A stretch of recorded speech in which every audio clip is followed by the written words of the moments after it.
반전이 어떻게 해서 생기는가? 이걸 이제 이해하면 우리가 심리 상담을 하는 데 있어서도 상담사가 상당히 내공을 갖게 되는 거예요.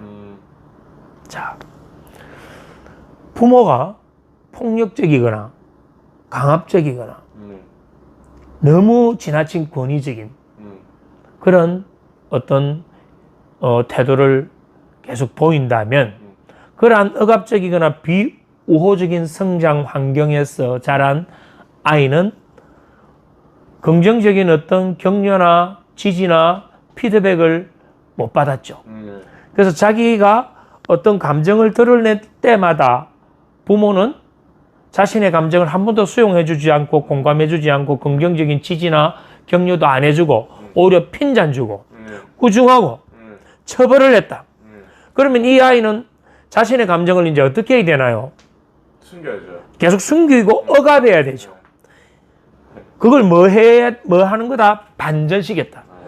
부모에게 드러내야 될 걸 드러내지 못했으니까 그 대상이 처음에는 부모지만 점차적으로 선생님에게도 같이 적용되고 친구들에게도 같이 적용되고 모든 환경에도 적용을 같이 시켰을 때 자신은 이제 접촉에 문제를 갖게 된다. 왜? 자기 안에 갇혀버리니까. 아, 이거 완전 제 얘기인데요.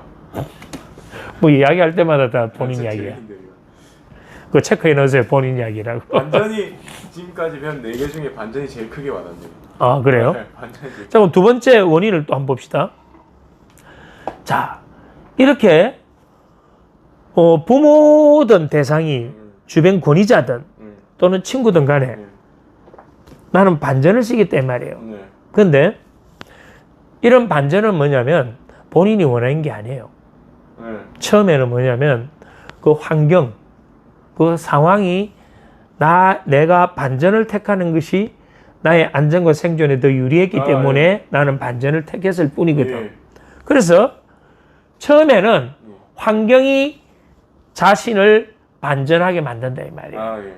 그런데 이게 반복되면 환경이 더 이상 나에게 그러한 자극을 안 줘요. 부모도 나에게 억압 안 하고 주변의 상황도 나를 핍박하거나 폭력을 행사하지 않는데도 불구하고 이제 환경을 대신해서 누가 스스로를 반전시킬까요? 자기가 이제 스스로를 억압시켜 버리는 거예요. 이게 이제 심각한 상태가 되죠. 어느 누가 그렇게 폐쇄적으로 있으라고 말하지 않았는데도 어느 누가 그렇게 강요하지 않았는데도 그 환경을 대신해서 스스로 자기 자신을 가두어버리고 억압해버리고 폐쇄시켜서 병적인 상태로 끌고 가버린다. 자, 이 모든 것들은 어디에서 일어날까요? 무엇 때문에? 무엇에서 이 원인이 생길까요? 이 반전이. 아까 부모라고 이야기했잖아요. 권위자라고 이야기했죠.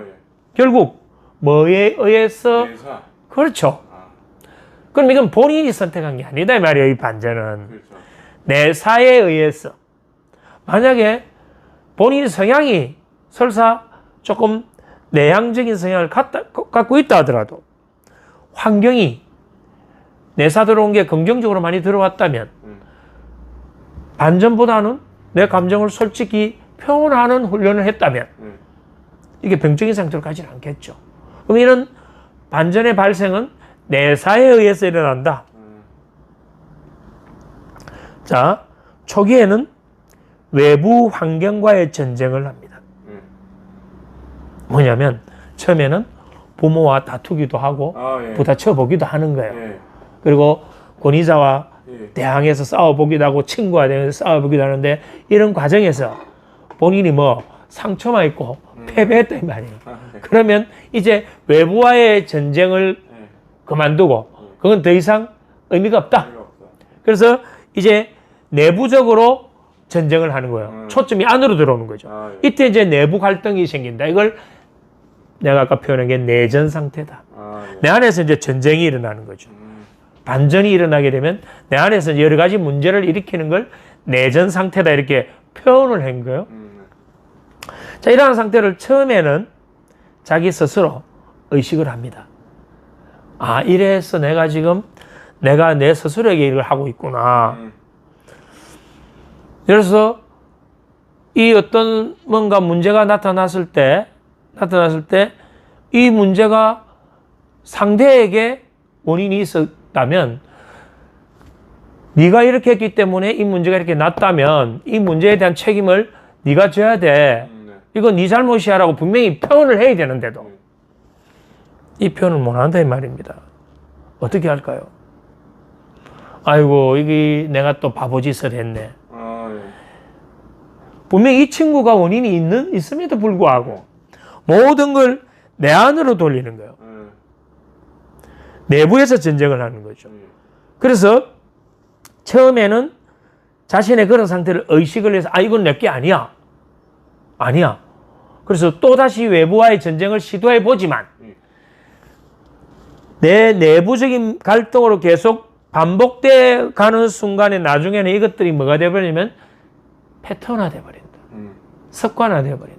그러면 자신이 의식하지 못하는 가운데 이제 반전이 계속 반복된다 이 말이야. 그럼 반복적으로 내가 반전이 되면 나는 환경과의 모든 접촉이 약해지거나 차단되어 버린다.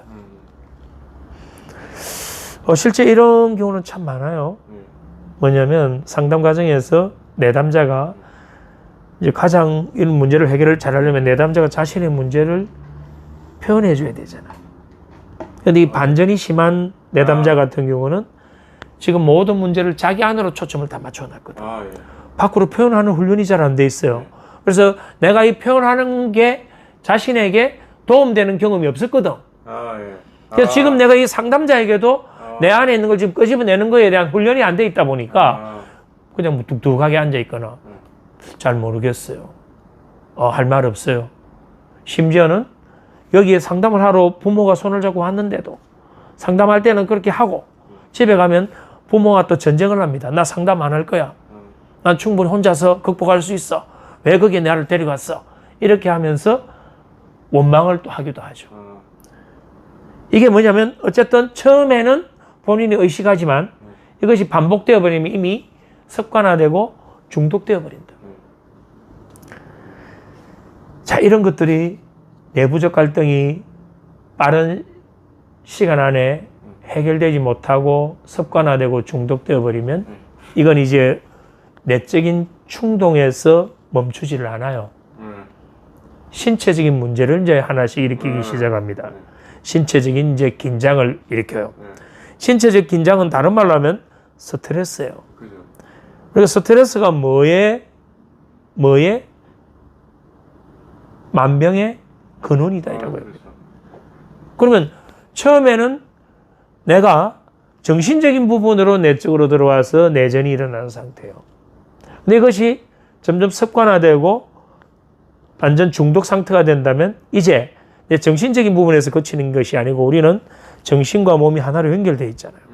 결국 정신적인 부분에 더 이상 내가 밖으로 표출을 못 했으니까 내부로 향했으니까 이 에너지가 억압된 것들이 이제 어디로? 신체적인 부분으로 긴장을 일으킨다. 그것이 뇌 쪽이든 소화기였든 어떤 신체의 말단이든 간에 특정한 신체적 긴장으로 인한 질병을 일으킨다. 이렇게 보는 거예요.